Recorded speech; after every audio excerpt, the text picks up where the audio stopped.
tan of x is equal to 1.5 है, और again the basic thing is we take anti-clockwise round, and then if we use calculator to find the value of x, and the value of x will be, this is 56.3. so as we know that tan is positive in the first quadrant, and the angle is an acute angle as well as the positive angle, so we take its direction anti-clockwise, and it is 56.3.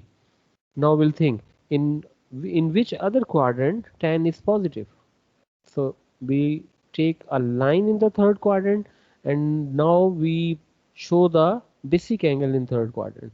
तो basic angle, ये कौन सा angle आ जाएगा, basic आ गया, इसका मतलब है ये वर्टिकल ऑपोजिट भी बन रहा है, और इसका मतलब है कि ये बेसिक था, तो इस बेसिक एंगल को हम यहाँ पे लिख सकते हैं 56.3। अब 0 से 360 क्या शो करता है, 0 से 360 ये शो करता है कि हमने एक सर्कल लेना है, उस सर्कल के मुताबिक एक एंगल ये आएगा, और जब दूसरा एंगल यहाँ से लेकर यहाँ तक लेंगे तो इसको हम फाइंड आउट कर सकते हैं, लाइक 180 प्लस 56.3, तो x का आंसर कितना आ जाएगा, 236.3। एक आंसर ये आ गया और एक आंसर ये आ गया।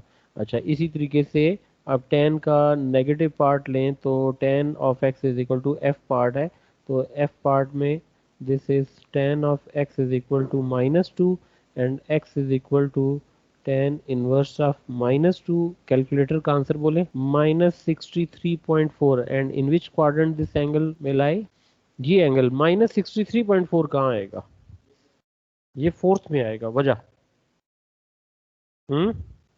नेगेटिव है, तो नेगेटिव है तो क्लॉकवाइज होगा, और एंगल कहाँ से शुरू होता है, एक्स एक्सिस से, तो इसका मतलब है कि ये आ गया जी 63.4। ये एरो डाल के बता दिया कि हमने क्लॉकवाइज डायरेक्शन ली। अच्छा, अब फिर यहाँ से अब इसके बाद आपने देखना है कि कौन सा क्वाड्रेंट है जहाँ टेन नेगेटिव है, that would be second. Second में बेसिक कौन सा है, ऊपर वाला नीचे वाला, तो इसका मतलब है ये बेसिक एंगल है, और ये बेसिक एंगल कितना आ जाएगा 63.4। अब यहाँ से आपने फिर आगे फर्दर ये सोचना है, क्योंकि हमें तो एंटी क्लॉकवाइज जाना है क्वेश्चन की रिक्वायरमेंट के मुताबिक। एक एंगल ये ब्लैक से मैंने शो कर दिया, दूसरा एंगल ये वाला आ गया जी, ये दो एंगल हमने फाइंड करने हैं।